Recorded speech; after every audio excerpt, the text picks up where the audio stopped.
कि गवई साहब भी ये चाहते हैं कि भारत हिंदू राष्ट्र बने और बीजेपी आरएसएस की विचारधारा है और धीरेन्द्र शास्त्री जैसे लोग हैं जो कि अंधविश्वास फैलाने में लगे हुए हैं, उनकी विचारधारा को और देश को पाखंड में ढकेलना चाहते हैं, साइंटिफिक राष्ट्र बनाना चाहते हैं। ऐसे लोग अगर चीफ जस्टिस ऑफ इंडिया बन के रहेंगे या जज बन के रहेंगे, हमारा देश हिंदू राष्ट्र बनने से कोई रोक नहीं सकता। ये लोग ही भागीदार हैं। अगर हिंदू राष्ट्र कभी देश बनेगा तो इसमें सबसे ऊपर नाम मैं बता रहा हूँ आपको, सुप्रीम कोर्ट के जजों का ही आएगा, क्योंकि ऐसे लोग को बढ़ावा दे रहे हैं। ऐसे लोगों के साथ ये बीआर गवई बुद्धिस्ट करके आने से मतलब ये बुद्धिस्ट नहीं है, ये नकली फर्जी बुद्धिस्ट है, अम्बेडकरवादी नहीं है, नकली फर्जी अम्बेडकरवादी है, मैं ऐसा कह सकता हूँ। आप ठीक कह रहे हैं। जब जूता कांड हुआ था, धीरेन्द्र शास्त्री और बाकी और बाबा वो सारे इनके विरोध में थे क्योंकि इन्होंने हिंदू धर्म के खिलाफ कुछ बातें कही थी। सर, पूर्व सीजेआई बीआर गवई साहब की फोटो वायरल हो रही है, वो धीरेन्द्र शास्त्री के साथ में नजर आ रहे हैं विद फैमिली के साथ। वही धीरेन्द्र शास्त्री जो भारत को हिंदू राष्ट्र बनाना चाहते हैं, भारत के संविधान को बदलने की बात करते हैं। बीआर गवई जो इनके पास गए धीरेन्द्र शास्त्री के पास 2-3 दिन पहले, उस फोटो को देखने के बाद में मुझे बड़ा दुख हुआ इस बात का कि ऐसे लोग चीफ जस्टिस ऑफ इंडिया बने हुए थे हमारे देश के। ऐसे लोग जो कि अपने आप को अम्बेडकरवादी कहते थे, बुद्धिस्ट, अपने आप को बुद्धिस्ट कहते थे, तो इनको ये समझ नहीं आया। मैं तो आश्चर्यचकित हूँ कि ऐसे लोग जो अपने आप को बुद्धिस्ट अम्बेडकरवादी कह करके, और धीरेन्द्र शास्त्री जो आप कहें बाबा है, तो धीरेन्द्र शास्त्री कोई भगवान नहीं है। हिंदू धर्म में भी कोई भगवान नहीं है, धीरेन्द्र शास्त्री बाबा है। बाबा है और बाबा कैसा बाबा है जो कि देश में हिंदुओं के अलावा बाकी सब और लोग हैं, मुसलमानों के खिलाफ जहर उगलता है, आग उगलता है। मैं आपको एक बात और बता दूं कि जो सबसे बड़ी बात मुझे लगी कि ऐसे लोग अगर चीफ जस्टिस ऑफ इंडिया बन के रहेंगे या जज बन के रहेंगे, हमारा देश हिंदू राष्ट्र बनने से कोई रोक नहीं सकता। ये लोग ही भागीदार हैं। अगर हिंदू राष्ट्र कभी देश बनेगा तो इसमें सबसे ऊपर नाम मैं बता रहा हूँ आपको, सुप्रीम कोर्ट के जजों का ही आएगा, क्योंकि ऐसे लोग को बढ़ावा दे रहे हैं। चीफ जस्टिस ऑफ इंडिया जैसे लोग अगर आप किसी बाबा के आश्रम पे जाते हैं और उससे आशीर्वाद लेते हैं और अपने आप को फोटो खिंचवाने से परहेज नहीं करते हैं और वो फोटो डालता है बाबा, तो लोगों को ये मैसेज जाता है कि जब चीफ जस्टिस ऑफ इंडिया बाबा के पास जा सकते हैं तो आम लोग तो बेचारे सीधे साधे लोग हमारे देश के इलिटरेट हैं, गरीब लोग हैं और अंधविश्वासी में बहुत फंसे हुए हैं, जब चीफ जस्टिस इंडिया जा सकता है तो वो लोग तो धीरेन्द्र शास्त्री के अंधविश्वास की सारी बातों को सही मानेंगे। धीरेन्द्र शास्त्री इलाज करता है किसका? कैंसर का। तो कहता है कैंसर का इलाज कर सकता हूँ पर्चे से। तो इसका मतलब ये कि गवई साहब ये चाहते हैं कि लोग डॉक्टरों के पास न जाएं, वो ऐसे धीरेन्द्र शास्त्री के बाबा के पास जाकर हमें इलाज कराएं। ये हमारे देश का बहुत काला समय इतिहास चल रहा है। एक तरह से समझा जाए कि बीआर गवई साहब ने हिंदू राष्ट्र की और संविधान बदलने का समर्थन कर दिया। बिल्कुल कर दिया, बिल्कुल। आप इसको ऐसी समझिए, आपने बिल्कुल ठीक बात कही है कि बिल्कुल समर्थन नहीं कर दिया, बिल्कुल इनकी सह है गवई साहब की, पहले मैं कह सकता हूँ इंडायरेक्ट रूप से सह है।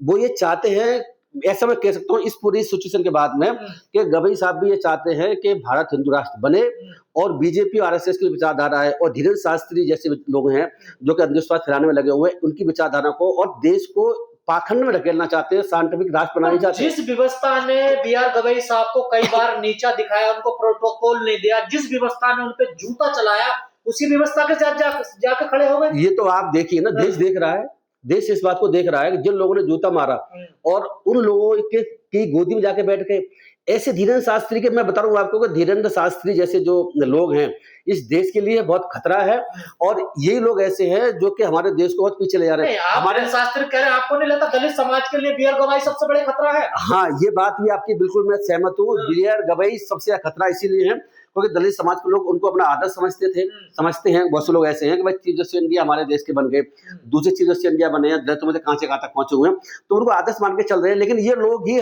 देश, इन लोगों की पालकी ढो रहे हैं हिंदू राष्ट्र की को। यही लोग सबसे आगे आकर के ऐसी बातें कर रहे हैं जिसकी वजह से और बाकी लोगों में क्या मैसेज जाएगा। देश नहीं, पूरे विदेश में हमारे जुडिशरी की आगे से नाक कटी हुई है। मैं बता रहा हूँ आपको, गवई साहब हैं, अब देखो अकेले नहीं गए, अपने मदर को, अपनी वाइफ को भी ले गए, अपने बेटों को भी ले गए, और देखो इनकी वाइफ देखो फोटो में दिखा रहा है, हाथ जोड़े खड़े हुई है। फर्जी बुद्धिस्ट है क्या सर? ये तो हमारे माता पिता बाबा साहब के साथ कुछ नहीं है, ये सब फ्रॉड है, धोखा है, सब लोगों को धोखा दिया जा रहा है। ये पॉलिटिशियन से ज्यादा खतरनाक लोग हैं। जो आदमी संविधान बदलने की बात कर रहा है उसका आप ये सोचिए ना, ये देश विचार कर रहे हैं कि आज की न्यायपालिका में जजेस जो आ रहे हैं वो आखिर ऐसे लोगों के साथ क्यों खड़े हुए हैं जो संविधान बदलने की बात कर रहे हैं, मुसलमानों के खिलाफ जाने क्या क्या अलग अलग बात करते हैं, और जो सनातन यात्रा निकालते हैं वहां भी ऐसी धार्मिक भड़काऊ भाषण देते हैं धीरेन्द्र शास्त्री, जिसकी पूरे देश विदेश में चर्चा भी है, और अंधविश्वास को बढ़ावा देते हैं, पाखंड को बढ़ावा देते हैं। ऐसे लोगों के साथ ये बी आर गवई बुद्धिस्ट करके आने से मतलब ये बुद्धिस्ट नहीं है, ये नकली फर्जी बुद्धिस्ट है, अम्बेडकरवादी नहीं है, नकली फर्जी अम्बेडकरवादी है, मैं ऐसा कह सकता हूँ। नकली इसलिए इन्होंने वर्गीकरण किया SC/ST का, अब इसलिए क्रिमिलेयर की उन्होंने बात करी। देखिए ऐसा है, जब ये चीफ जस्टिस ऑफ इंडिया तो बाद में बने गवई साहब, पहले हाई कोर्ट में महाराष्ट्र में मुंबई हाई कोर्ट में जज थे। 2019 में इनको सुप्रीम कोर्ट में कॉलेजियम सुप्रीम कोर्ट लाने के लिए कॉलेजियम ने रिकमेंड किया। तो रिकमेंड क्यों किया, मुझे तभी इस बात का पता था, मैं इसलिए कह रहा हूँ आपसे कि इनसे ज्यादा 7 जजेस और सीनियर थे पूरे देश में। इनकी रैंक जो थी ऑल इंडिया में वो 8वें नंबर पे हाईकोर्ट जज थे। तो 7 जजों को सुपरसीड करके मोदी और कौन, Ranjan Gogoi chief justice of India उस वक्त रंजन गोगोई थे, राज्यसभा रहे थे, जो बीजेपी की टिकट पर राज्यसभा बन गए और राम मंदिर का ऐसा घटिया जजमेंट दे गए। मैं उन्हीं की बात कर रहा हूँ, उन्हीं की कॉलेजियम ने रिकमेंड किया, उन्हीं की सिफारिशों से ये यहाँ पर आए, उन्हीं की सिफारिश से आए हैं। तो इसका मतलब है कि गवई साहब और रंजन गोगोई की आपस में पक्की दोस्ती है, और सरकार से भी मिली हुई है, सरकार से ही मिली हुई है। तो इनको लाया क्यों गया था? अब देखो मुझे बता रहा हूँ कि SC के इस जज साहब में ऐसी क्या काबिलियत नजर आई मोदी जी को, रंजन गोगोई को, कि 7 जजों को, जनरल जजों को सुपरसीड करके इनको लाया गया सुप्रीम कोर्ट में। इसके पीछे निश्चित रूप से मेरा अपना मानना यह है, गिव एंड टेक की भूमिका रही है। कुछ देने के लिए इनको लाया गया कि आप कुछ, हम आपको जज ना देते। लाया कब गया? जब देश में ये चर्चा चल रही थी 400 पार सीट कर दो, संविधान बदल देंगे हम, उस दौर में गवई साहब को लाया गया, इसीलिए लाया गया था। मेरा तो पूरी आशंका थी, गजेंद्र जी, मुझे पूरी आशंका थी कि इन्हीं के द्वारा जब चीफ जस्टिस इंडिया बने गवई साहब, तब उसी पीरियड में मोदी जी संविधान को रद्दी की टोकरी फेंक देंगे और नया संविधान बना देंगे।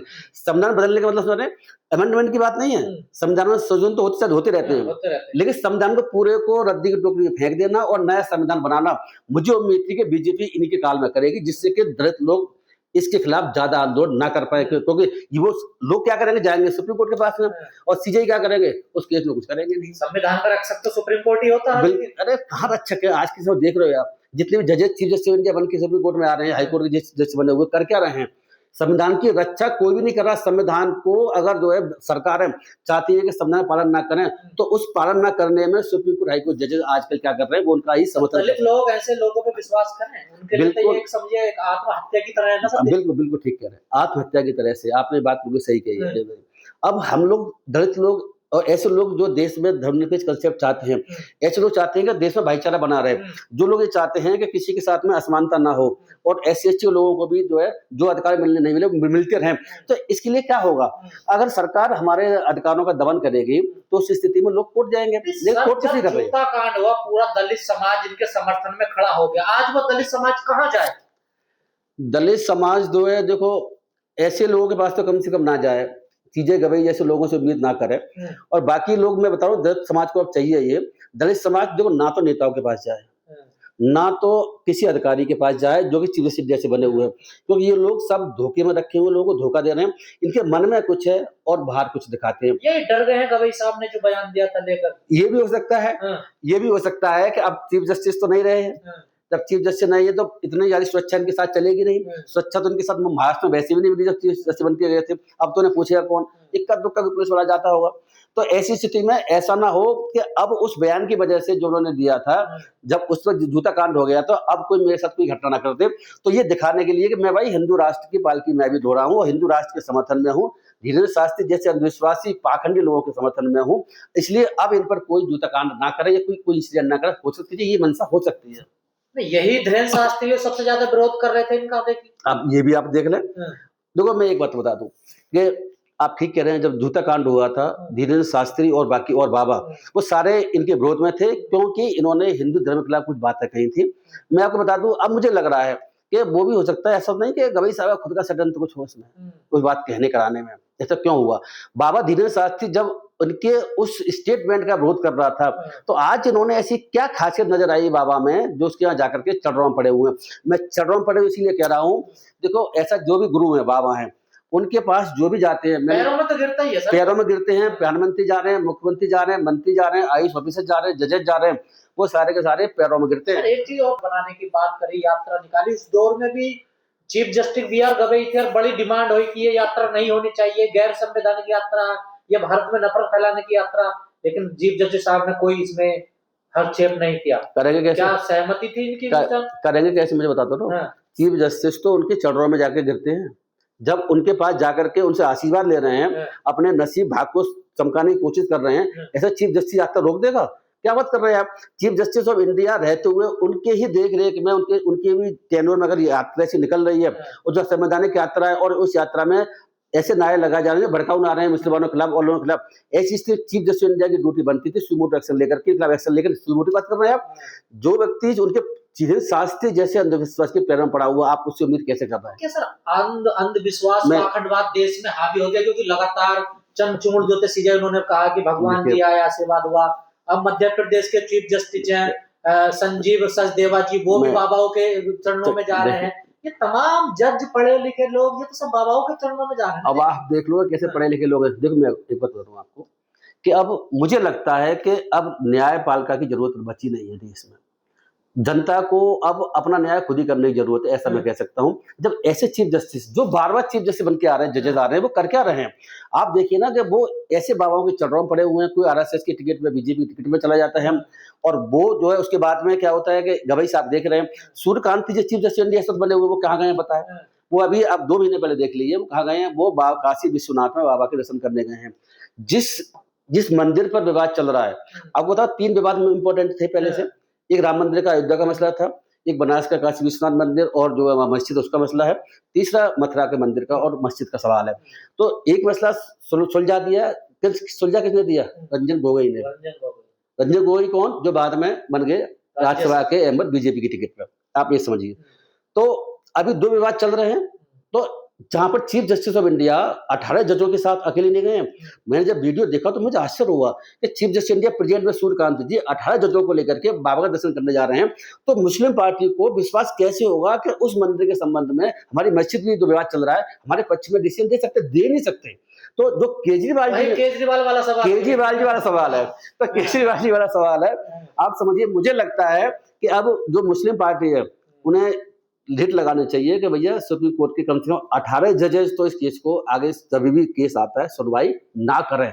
आप देखो ना, उम्मीद कैसे कर सकते हैं? सर मध्य प्रदेश के जो अभी सीजेआई हैं संजीव सचदेवा, वो राम भद्राचार्य के नजर आ रहे हैं।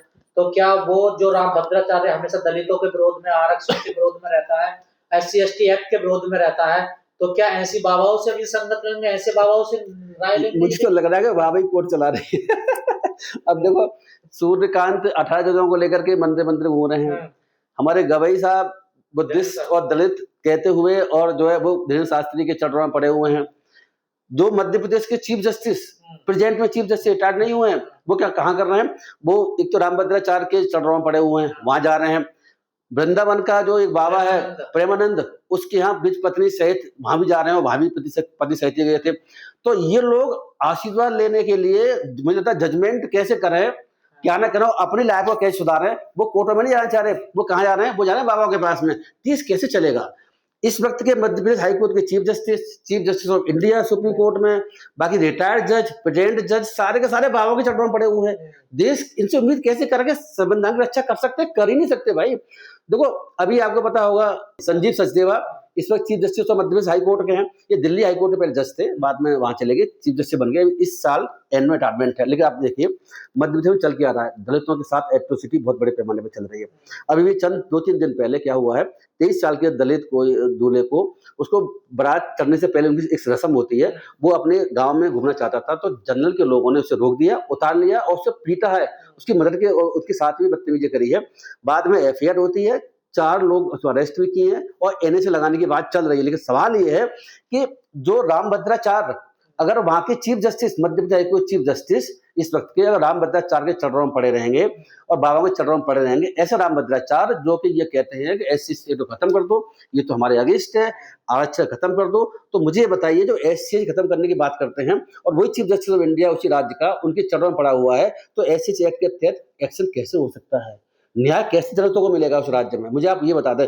देश मुझे बताए कि चीफ जस्टिस जब रामभद्राचार्य के चरणों में पड़ा हुआ है, या प्रेमानंद के चरणों में पड़े हुए हैं, या जो धीरेन्द्र शास्त्री जब बाबा के चरणों में पड़े हुए हैं, तो वो जो अलग अलग बातें कर रहे हैं, असंविधानिक बातें कर रहे हैं, तो जिन लोगों के खिलाफ बातें कर रहे हैं या जो खिलाफ एक्शन ले रहे हैं, उनको न्याय मिलेगा कैसे जजों के पास जाकर के? राज्य का चीफ जस्टिस जो होता है वो ही केस मार करता है बाकी जजों को।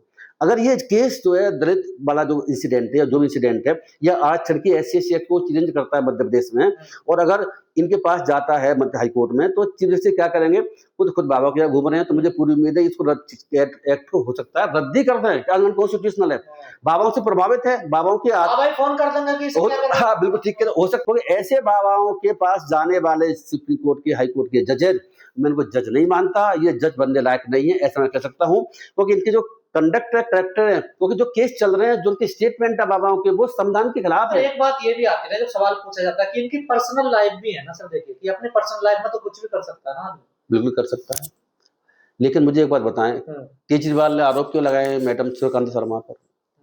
क्योंकि वो RSS के प्रोग्राम में जाते हैं, उनके बेटों को वो कर रखा है। उसके अलावा एक नया वीडियो वायरल हुआ, आपने देखा नहीं अभी, ये अपनी बनारस के एक यूनिवर्सिटी के प्रोग्राम में गए थे, तो वहां क्या बोल रही हैं सूर्यकांत शर्मा जी, वो भाषा बोल रही है सूर्यकांत शर्मा जी, कौन सी भाषा बोल रही है? जो भाषा अमित शाह बोलते हैं। आपको पता होगा, वो वीडियो मैंने पूरा सुना है। उस वीडियो में क्या था कि ये वहां पर गई थी, तो नए जो कानून बनाए हैं, नए कानून किसने बनाए हैं? मोदी जी ने 3 नए कानून बना दिए। IPC खत्म कर दी, भारतीय न्याय संहिता, CRPC, BNS बोलते हैं, और CRPC खत्म कर दी, उसे अब भारतीय नागरिक सुरक्षा संहिता BNSS बोलते हैं, इसलिए एविडेंस एक्ट भी खत्म कर दिया। तो ये मैडम पता है क्या करें सूर्यकांत शर्मा, इनकी आप स्पीच सुनिए। जो अमित शाह जब बिल पेश किया था ना इसका, और मोदी जी ने जब क्या बात कही थी कि हम भारतीय न्याय संहिता, इसमें तो भारतीय वर्ड है, इंडियन वर्ड नहीं है, न्याय, हम न्याय कर रहे हैं, पहले दंड की बात थी, पहले दंड संहिता था, अब ये न्याय संहिता, तो हम न्याय की बात कर रहे हैं, पहले अंग्रेज दंड की बात करते थे। भारतीय न्याय संहिता, अंग्रेजी में ही भारतीय लिखा जाता है, इंडियन लिखा नहीं जाता।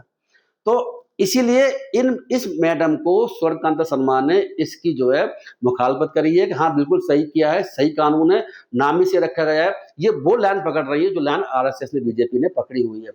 तो आप ये समझ लीजिए, ऐसे लोगों से न्याय की उम्मीद कैसे कर सकते हैं? तो ये जो सारी चीजें हैं, जहां पर अगर आप पर्सनल आपका फेथ हो सकता है, आप किसी भगवान को मानिए मत मानिए, आपकी मर्जी है, लेकिन किसी मंदिर का केस अगर चल रहा है सुप्रीम कोर्ट में या किसी कोर्ट में चल रहा है, उसमें चीफ जस्टिस उस मंदिर में जा रहा है, तो कैसे हो सकता है? मुझे एक बताएं, जब राम मंदिर का केस चल रहा था, तो राम मंदिर के केस चलने से पहले कोई प्रधानमंत्री मोदी जी वहां नहीं गए थे, वो बाद में गए, जबकि मोदी चाहते राम मंदिर बने, वो भी वहां पे नहीं गए।